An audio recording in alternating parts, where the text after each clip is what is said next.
नमस्कार प्रिय भक्तों, आप सभी का हमारे YouTube channel @Vrindavan status gallery में हार्दिक स्वागत है।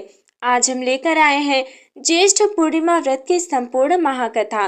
ये केवल एक साधारण कथा नहीं, बल्कि धर्म, भक्ति, दान, तप, सेवा और भगवान के प्रति अटूट श्रद्धा का ऐसा दिव्य प्रसंग है जिसे सुनने मात्र से मन पवित्र होने लगता है। शास्त्रों में कहा गया है कि वर्ष भर आने वाली सभी पूर्णिमाओं का अपना अपना विशेष महत्व होता है, लेकिन ज्येष्ठ मास की पूर्णिमा अत्यंत पुण्यदायिनी मानी गई है। ये दिन भगवान श्री हरि, विष्णु, माता लक्ष्मी, भगवान सत्यनारायण, पवित्र नदियों और देवताओं की विशेष आराधना का दिवस है। ऐसी मान्यता है कि जो व्यक्ति श्रद्धा, विश्वास और नियम पूर्वक ज्येष्ठ पूर्णिमा का व्रत करता है, उसके जीवन के अनेक कष्ट दूर होने लगते हैं, आर्थिक संकट कम होते हैं, परिवार में सुख शांति आती है, पितरों का आशीर्वाद प्राप्त होता है और भगवान श्री हरि की कृपा से जीवन में मंगल ही मंगल होता है। लेकिन प्रिय भक्तों, केवल व्रत कर लेना ही पर्याप्त नहीं है। जब तक व्रत के पीछे की कथा, उसका रहस्य और उसका आध्यात्मिक संदेश नहीं समझा जाता, तब तक उसका पूर्ण फल प्राप्त नहीं होता। इसलिए आज हम आपको सुनाने जा रहे हैं ज्येष्ठ पूर्णिमा व्रत की विस्तृत, भावपूर्ण और प्रेरणादायक कथा, जो पुराणों में वर्णित महिमा पर आधारित है। कथा प्रारंभ करने से पहले आप सभी से एक छोटा सा निवेदन है। यदि आप भगवान विष्णु, माता लक्ष्मी और सनातन धर्म में श्रद्धा रखते हैं, तो वीडियो को लाइक करें, चैनल को सब्सक्राइब करें और कमेंट में श्रद्धा पूर्वक लिखें, ओम नमो नारायणाय। मान्यता है कि भगवान का नाम लिखने और स्मरण करने से भी विशेष पुण्य प्राप्त होता है। सनातन धर्म में प्रत्येक मास किसी न किसी देवता को समर्पित माना गया है। ज्येष्ठ मास का संबंध सूर्य के तेज, तपस्या, संयम, दान और धर्म से है। यही वो समय होता है जब सूर्य देव अपनी प्रखर किरणों से संपूर्ण पृथ्वी को तपाते हैं। मनुष्य, पशु, पक्षी और समस्त जीव जगत के लिए व्याकुल हो उठते हैं। ऐसे समय में जो व्यक्ति प्यासे को जल पिलाता है, छाया देता है, अन्न दान करता है या सेवा करता है, उसे अनेक यज्ञों के समान पुण्य प्राप्त होता है। इस मास की पूर्णिमा इन सभी पुण्यों को कई गुना बढ़ा देती है। इसलिए हमारे ऋषि मुनियों ने इस दिन स्नान, दान, जप, तप, हवन, व्रत और भगवान के नाम स्मरण का विशेष विधान बताया गया है। एक समय की बात है, देवर्षि नारद समस्त लोगों का भ्रमण करते हुए पृथ्वी पर आए। उन्होंने देखा कि कलयुग के प्रभाव से मनुष्य अनेक प्रकार के दुखों से घिरा हुआ है। कहीं धन का अभाव था, कहीं परिवार में कलह थी, कहीं संतान सुख नहीं था, कहीं रोगों ने जीवन को घेर रखा था, कहीं मनुष्य अपने ही कर्मों के कारण दुख भोग रहा था। ये सब देखकर देवर्षि नारद का हृदय करुणा से भर उठा। वे तत्काल वैकुंठ धाम पहुंचे। वहां भगवान श्री हरि, विष्णु शेषनाग के शैया पर विराजमान थे। माता महालक्ष्मी उनके चरणों की सेवा कर रही थी। चारों ओर दिव्य प्रकाश फैल रहा था। देवगण भगवान की स्तुति कर रहे थे। देवर्षि नारद ने दोनों हाथ जोड़कर भगवान को प्रणाम किया और विनम्र स्वर में बोले, हे जगत के पालनहार, हे भक्तवत्सल प्रभु, कलयुग में मनुष्य अनेक प्रकार के दुखों से घिरा हुआ है। उसका मन अशांत है, परिवार संकटों से भरा है और जीवन में सुख का अभाव दिखाई देता है। प्रभु, कृपा करके ऐसा कोई सरल व्रत बताइए जिसे स्त्री, पुरुष, वृद्ध, युवा सभी श्रद्धा से कर सके और जिससे उनके जीवन के कष्ट दूर हो जाए तथा उन्हें आपकी कृपा भी प्राप्त हो। नारद जी की करुणामयी प्रार्थना सुनकर भगवान श्रीहरि मुस्कुराए। उन्होंने कहा, हे नारद, तुमने समस्त प्राणियों के कल्याण के लिए अत्यंत उत्तम प्रश्न किया है। अब मैं तुम्हें एक ऐसा महान व्रत बताता हूँ जिसका पालन करने से मनुष्य इस लोक में सुख और अंत में मोक्ष का अधिकारी बनता है। भगवान आगे कहने लगे, ये है ज्येष्ठ पूर्णिमा व्रत। इसकी महिमा का वर्णन देवता भी पूर्ण रूप से नहीं कर सकते। जो श्रद्धा पूर्वक इसका व्रत करता है, कथा सुनता है, दान देता है और सत्यनारायण तथा लक्ष्मी नारायण की पूजा करता है, उसके जन्म जन्मांतर के पाप भी नष्ट होने लगते हैं। इतना कहकर भगवान श्रीहरि ने नारद जी को एक प्राचीन और अत्यंत अद्भुत कथा सुनानी प्रारंभ की। यही वो कथा है जिसे अब मैं आप सभी श्रद्धालुओं को सुनाने जा रही हूँ। तो प्रिय भक्तों, भगवान श्रीहरि विष्णु ने देवर्षि नारद से कहा, हे नारद, अब मैं तुम्हें प्राचीन काल की एक ऐसी सत्य घटना सुनाता हूँ जो धर्म, भक्ति, दान और विश्वास की अद्भुत मिसाल है। जो मनुष्य इसे श्रद्धा पूर्वक सुनता या सुनाता है, उसके जीवन में सुख, समृद्धि और ईश्वर की कृपा का मार्ग खुलने लगता है। सतयुग में धर्मसेन नाम के एक प्रतापी और धर्मनिष्ठ राजा राज्य करते थे। उनकी राजधानी अत्यंत समृद्ध थी, प्रजा सुखी थी, खेतों में हरियाली लहलहाती थी, नदियां निर्मल जल से भरी रहती थीं और नगर में धर्म का वातावरण था। राजा धर्मसेन प्रतिदिन ब्रह्म मुहूर्त में उठते, पवित्र नदी में स्नान करते, भगवान श्रीहरि विष्णु की पूजा करते और उसके बाद ही राजकार्य प्रारंभ करते। उनकी महारानी सुमेधा भी अत्यंत पतिव्रता, दयालु और धर्मपरायण थी। वे प्रतिदिन गौ सेवा करती, ब्राह्मणों को भोजन कराती और निर्धनों की सहायता करती। राज्य में किसी भी याचक को कभी खाली हाथ नहीं लौटाया जाता था। इतना वैभव, इतना यश और इतनी समृद्धि होने के बाद भी राजा और रानी के जीवन में गहरा दुख था। विवाह के अनेक वर्षों बाद भी उन्हें संतान प्राप्त नहीं हुई थी। महल में सब कुछ था, लेकिन बच्चों की किलकारी नहीं थी। रानी कई बार रात रात भर रोती और भगवान से प्रार्थना करती, हे नारायण, यदि मैंने कभी किसी का अहित नहीं किया, यदि मैंने सच्चे मन से आपकी भक्ति की है, तो मेरी गोद भी भर दीजिए। राजा उन्हें धैर्य बंधाते, लेकिन उनके अपने हृदय में भी यही पीड़ा थी। एक दिन दोपहर के समय एक तेजस्वी महर्षि राजमहल में पधारे। उनके मुखमंडल से दिव्य प्रकाश निकल रहा था। राजा और रानी ने स्वयं उनके चरण धोए, आसन दिया और अत्यंत श्रद्धा से उनका सत्कार किया। ऋषि प्रसन्न होकर बोले, राजन, तुम्हारे राज्य में धर्म का पालन देखकर मैं अत्यंत प्रसन्न हूँ। वर मांगो। राजा ने हाथ जोड़कर कहा, भगवान, मेरे पास धन, राज्य और सम्मान सब कुछ है, लेकिन संतान का सुख नहीं है। यदि आपकी कृपा हो जाए तो हमारा जीवन धन्य हो जाए। महर्षि कुछ क्षण ध्यान में लीन हुए, फिर बोले, राजन, ये केवल इस जन्म का नहीं, पूर्व जन्म के कर्मों का परिणाम है। लेकिन भगवान की भक्ति और व्रत से भाग्य भी बदल जाता है। महर्षि ने कहा, जब ज्येष्ठ मास की पूर्णिमा आए, तब तुम और तुम्हारी रानी पूरे नियम और श्रद्धा से व्रत करना। प्रातःकाल पवित्र नदी में स्नान करना, भगवान श्रीहरि विष्णु और माता लक्ष्मी की पूजा करना, सत्यनारायण भगवान की कथा सुनना, प्यासों को जल पिलाना, गरीबों को अन्न, वस्त्र और फल दान देना, गाय को हरा चारा खिलाना, ब्राह्मणों को भोजन कराकर दक्षिणा देना और सबसे महत्वपूर्ण, उस दिन किसी भी याचक को निराश मत लौटाना। यदि तुम ये व्रत सच्ची श्रद्धा से करोगे तो भगवान स्वयं तुम्हारे जीवन का मार्ग बदल देंगे। ये सुनकर राजा और रानी की आंखों में आशा की किरण जाग उठी। दोनों ने उसी क्षण प्रण किया, हम जीवन भर ज्येष्ठ पूर्णिमा का व्रत श्रद्धा और नियम से करेंगे। समय बीतता गया, आखिर वो पावन दिन आ पहुंचा। ज्येष्ठ पूर्णिमा। पूरा नगर उत्सव के समान सज गया। मंदिरों में शंख और घंटियों की ध्वनि गूंजने लगी। राजा और रानी ने ब्रह्म मुहूर्त में उठकर पवित्र नदी में स्नान किया। महल में भगवान श्रीहरि विष्णु, माता लक्ष्मी और सत्यनारायण भगवान की भव्य पूजा की गई। हवन हुआ, वेद मंत्रों का उच्चारण हुआ, ब्राह्मणों को भोजन कराया गया, सैकड़ों निर्धनों को अन्न, वस्त्र, फल, जल के पात्र और दक्षिणा दी गई। पूरा वातावरण भक्ति से सरोबोर हो गया। लेकिन उसी समय भगवान श्रीहरि ने सोचा, राजा का धर्म केवल समृद्धि के समय ही नहीं, कठिन परीक्षा के समय भी परखना जाना चाहिए। और तभी एक अत्यंत वृद्ध, दुर्बल और भूखा भिक्षुक का रूप धारण कर भगवान स्वयं राजमहल के द्वार पर पहुंचे। उस वृद्ध के वस्त्र फटे हुए थे, पैरों में चप्पल नहीं थी। तेज धूप से उसका शरीर तप रहा था। वो कांपती हुई आवाज में बोला, राजन, मैं कई दिनों से भूखा हूँ, क्या मुझे थोड़ा जल और भोजन मिल सकता है? राजा तुरंत अपने आसन से उठ खड़े हुए।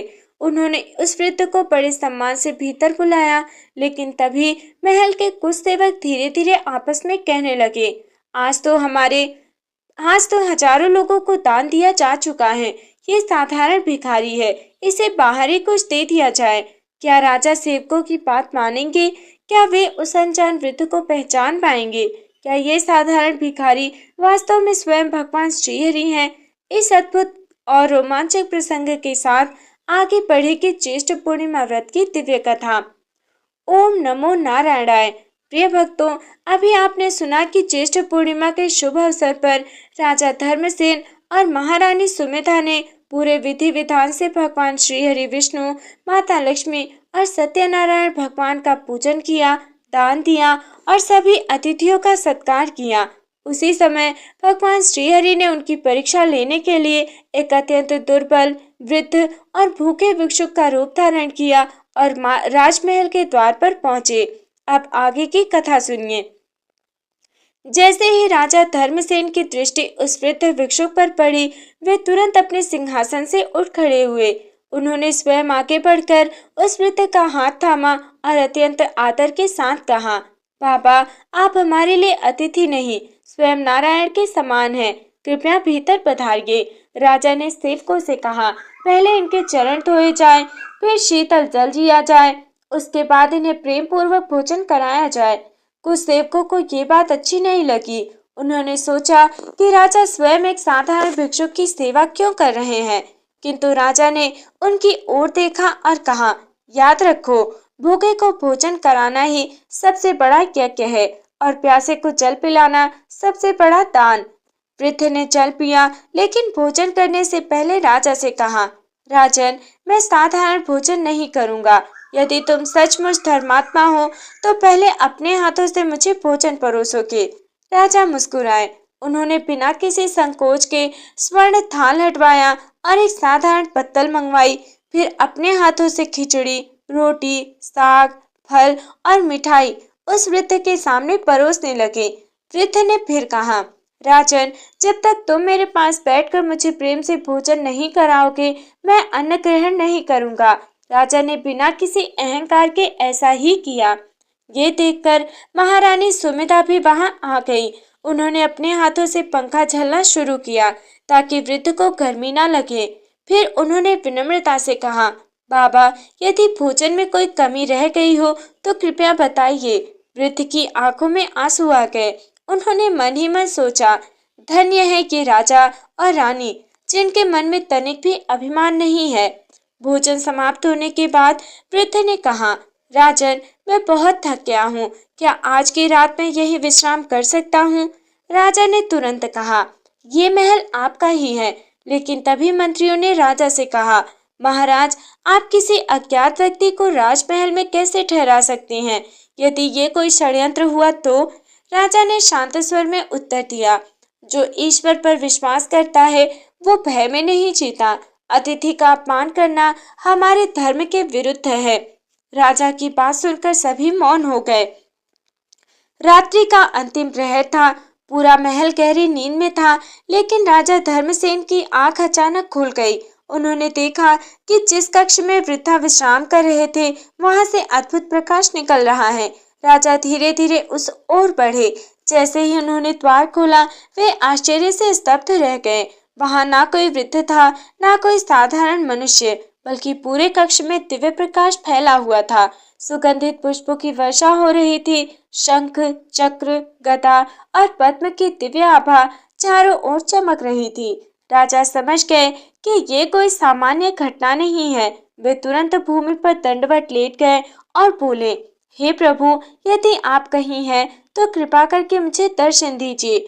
उसी क्षण वो दिव्य प्रकाश और भी तेज हो गया और उसी प्रकाश के मध्य से एक अलौकिक स्वर सुनाई दिया, राजन, तुम्हारी परीक्षा अभी समाप्त नहीं हुई है।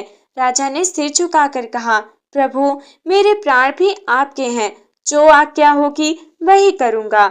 वो दिव्य स्वर बोला, कल प्रातः तुम्हारे द्वार पर एक ऐसी घटना घटेगी जो तुम्हारे धैर्य, सत्य और धर्म तीनों की अंतिम परीक्षा होगी। यदि तुम उसमें सफल हुए तो तुम्हारे जीवन का सबसे बड़ा दुख सदा के लिए समाप्त हो जाएगा। इतना कहकर वो प्रकाश धीरे धीरे लुप्त हो गया। राजा सारी रात भगवान का नाम जपते रहे। उन्हें विश्वास था कि जो कुछ होगा वो भगवान की इच्छा से ही होगा। प्रिय भक्तों, कई बार भगवान हमारी भक्ति की परीक्षा कठिन परिस्थितियों से लेते हैं। उस समय जो व्यक्ति धैर्य, दया और धर्म नहीं छोड़ता, उसी पर ईश्वर की विशेष कृपा होती है। ओम नमो भगवते वासुदेवाय। प्रिय भक्तों, अभी आपने सुना कि भगवान श्री हरि ने वृद्ध भिक्षु का रूप धारण करके राजा धर्मसेन और महारानी सुमित्रा की सेवा, विनम्रता और अतिथि सत्कार की परीक्षा ली। आधी रात को राजा ने दिव्य प्रकाश का दर्शन किया और भगवान की वाणी सुनी कि अगली सुबह उनकी अंतिम परीक्षा होगी। अब कथा को आगे बढ़ाते हैं। प्रातःकाल ब्रह्म मुहूर्त में राजा धर्मसेन स्नान करके भगवान श्री हरि के मंदिर पहुंचे। उन्होंने पूरे मन से प्रार्थना की, हे प्रभु, यदि आज मेरी परीक्षा है तो मुझे इतना बल दीजिए कि मैं धर्म का मार्ग कभी ना छोड़ूं। पूजा के बाद जैसे ही वे राजमहल के मुख्य द्वार पर पहुंचे, वहां एक विचित्र दृश्य देखकर सभी आश्चर्यचकित रह गए। एक स्त्री अपनी गोद में लगभग 5 वर्ष के बालक को लिए रो रही थी। उसके वस्त्र फटे हुए थे, चेहरा आंसुओं से भीगा था और वो बार बार पुकार रही थी, महाराज, मेरी सहायता कीजिए। राजा तुरंत उसके पास पहुंचे। राजा ने प्रेम से पूछा, माता, आपको क्या कष्ट है? वो स्त्री रोते हुए बोली, महाराज, मेरे पति का कई वर्ष पहले देहांत हो गया। बड़ी कठिनाई से मैं अपने पुत्र का पालन पोषण कर रही थी। आज प्रातः इसे विषैले सर्प ने डस लिया। नगर के सभी वैद्य कह चुके हैं कि अब इसका बचना असंभव है। पूरे राज दरबार में सन्नाटा छा गया। रानी सुमित्रा की आंखों से भी आंसू बहने लगे। उसी समय एक तेजस्वी साधु वहां आए। उन्होंने बालक को देखा और बोले, राजन, इस बालक के प्राण बच सकते हैं, लेकिन उसके लिए एक बहुत कठिन त्याग करना होगा। राजा ने तुरंत पूछा, गुरुदेव, चाहे कितना भी कठिन हो, कृपया उपाय बताइए। साधु बोले, आज ज्येष्ठ पूर्णिमा का पुण्य काल अभी समाप्त नहीं हुआ है। यदि कोई ऐसा दंपति जिसने निष्काम भाव से व्रत रखा हो, अपना संपूर्ण व्रत फल इस बालक को अर्पित कर दे तो इसके प्राण बच सकते हैं। ये सुनते ही सभा में मौन छा गया। कई लोग सोचने लगे, इतने नियमों से किया गया व्रत, इतनी श्रद्धा से किया गया जाप, इतना दान, क्या कोई अपना सारा पुण्य किसी दूसरे को दे देगा? राजा धर्मसेन ने बिना एक क्षण भी सोचे कहा, यदि मेरे व्रत का पुण्य किसी की जान बचा सकता है तो मुझे उस पुण्य की आवश्यकता ही क्या है? रानी सुमित्रा ने भी तुरंत कहा, मैं भी अपने व्रत का संपूर्ण फल इस बालक को अर्पित करती हूँ। साधु ने पूछा, राजन, क्या तुम जानते हो कि किस ऐसा करने से तुम्हें संतान प्राप्ति का योग भी समाप्त हो सकता है? राजा मुस्कुराए। उन्होंने कहा, यदि मेरे सुख के कारण किसी माँ की गोद सूनी हो जाए तो ऐसा सुख मुझे स्वीकार नहीं। रानी बोली, दूसरी माँ के आंसू पोंछना ही सबसे बड़ा धर्म है। ये सुनकर पूरा राज दरबार भाव विभोर हो उठा। साधु ने दोनों से संकल्प करवाया। राजा और रानी ने हाथ में जल, पुष्प और तुलसी लेकर भगवान श्री हरि का स्मरण किया। उन्होंने कहा, हे लक्ष्मी नारायण, यदि हमने सच्चे मन से ज्येष्ठ पूर्णिमा का व्रत किया है तो उसका संपूर्ण पुण्य इस बालक को प्राप्त हो। जैसे ही संकल्प पूरा हुआ, वो बालक धीरे धीरे हिलने लगा। कुछ ही क्षणों में उसने अपनी आंखें खोल दी। उसकी माँ खुशी से रो पड़ी। पूरे नगर में जय जयकार होने लगी। नारायण भगवान की जय, ज्येष्ठ पूर्णिमा व्रत की जय। राजा और रानी भगवान का धन्यवाद करने लगे, लेकिन तभी वो साधु और वो स्त्री दोनों एक दूसरे की ओर देखकर मुस्कुराने लगे। उनके शरीर से तेज निकलने लगा। राजा आश्चर्य से उन्हें देखने लगे। उन्हें लगा कि अब कोई बहुत बड़ा रहस्य प्रकट होने वाला है। कुछ ही क्षणों में चारों ओर शंखनाद होने लगा। आकाश से पुष्पों की वर्षा होने लगी। सुगंधित वायु बहने लगी। राजा और रानी ने हाथ जोड़ लिए। उनका हृदय कह रहा था, ये कोई साधारण साधु और साधारण स्त्री नहीं है। और सचमुच अगले ही पल ऐसा दिव्य दृश्य प्रकट हुआ जिसे देखकर समस्त नगर श्रद्धा से नतमस्तक हो गया।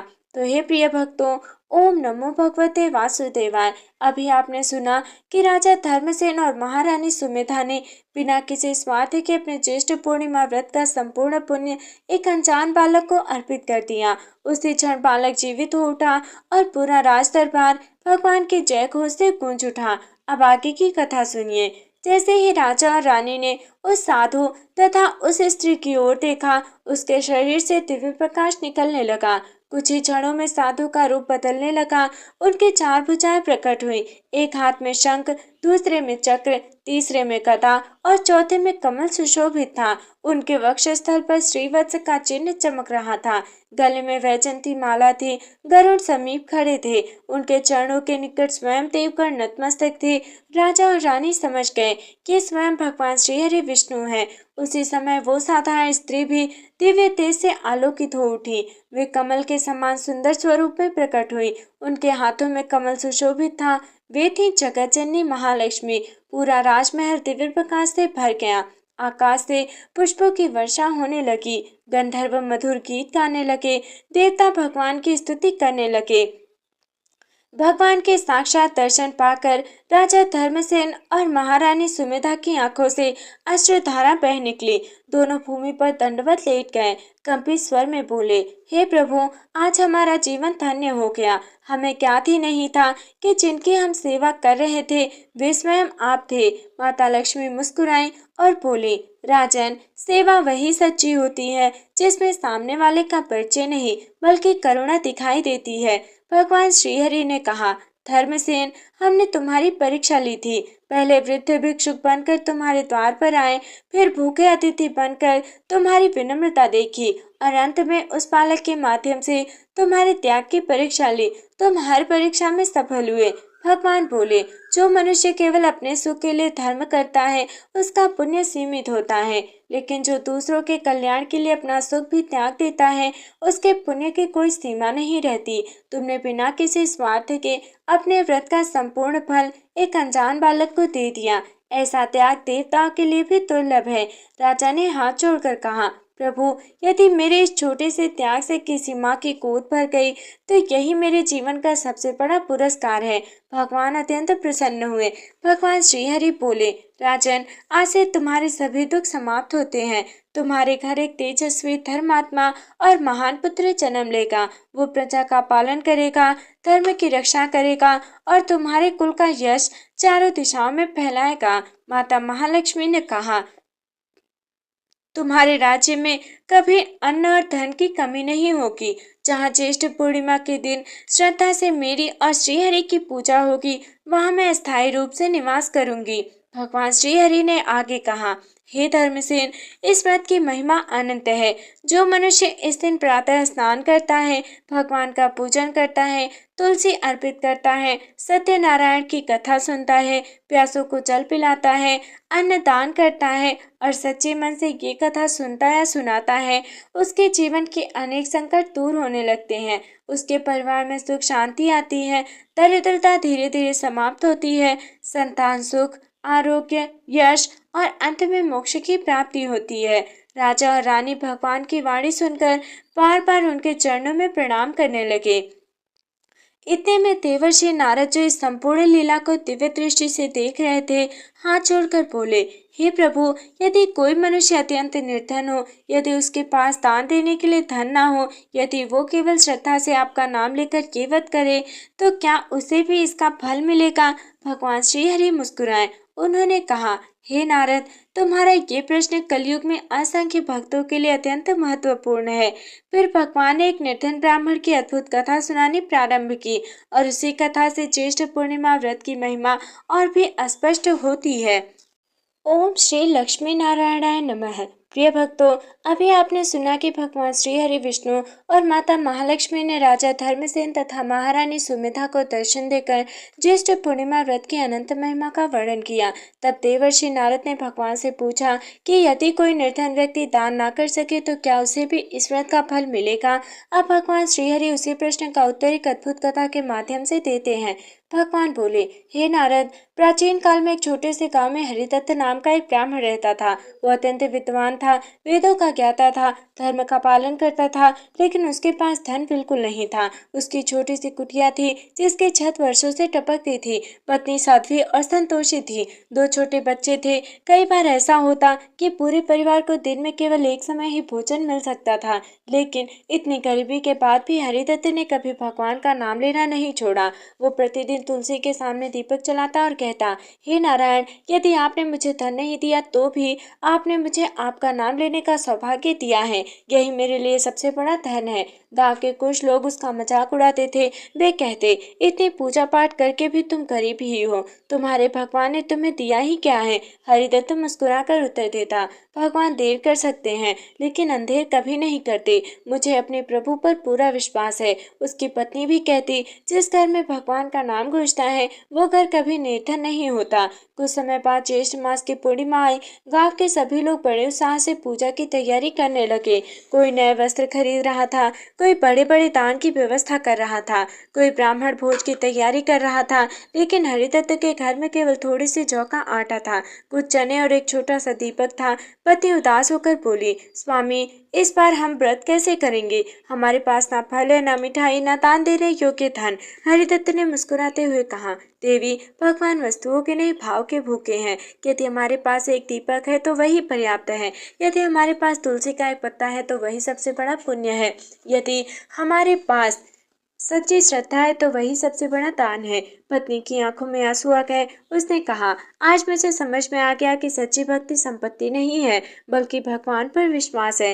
ब्रह्म मुहूर्त में दोनों पति पत्नी पास की नदी पर गए, स्नान किया, घर लौटकर मिट्टी से छोटा सा चौक बनाया, उस पर भगवान विष्णु का चित्र रखा, तुलसी दल अर्पित किया, एक दीपक जलाया। दोनों ने हाथ जोड़कर संकल्प लिया, हे श्रीहरि, हमारे पास देने के लिए कुछ नहीं है, हम आपको केवल अपना विश्वास, अपनी भक्ति और अपना प्रेम अर्पित करते हैं। पूजा समाप्ति हुई थी कि तभी कुटिया के बाहर से आवाज आई, कोई है? मैं बहुत भूखा हूँ। हरिदत्त बाहर निकला। उसने देखा एक वृद्ध ब्राह्मण लाठी के सहारे खड़ा है। उसके चेहरे पर थकान थी, वो कई दिनों से भूखा प्रतीत हो रहा था। उसने विनम्र स्वर में कहा, पुत्र, यदि थोड़ा सा भोजन मिल जाए तो बड़ी कृपा होगी। हरिदत्त कुछ क्षण मौन रहा। घर में जितना अन्न था वही उसके परिवार का भी अंतिम भोजन था। पति ने बच्चों की ओर देखा, बच्चों ने अपने माता पिता की ओर देखा और कुटिया में गहरा मौन छा गया। अब क्या हरिदत्त अपने भूखे बच्चों का भोजन उस अष्टमी वृद्ध को देगा या अपने परिवार की भूख देखकर मना कर देगा? क्या ये साधारण वृद्ध वास्तव में कोई दिव्य अतिथि है?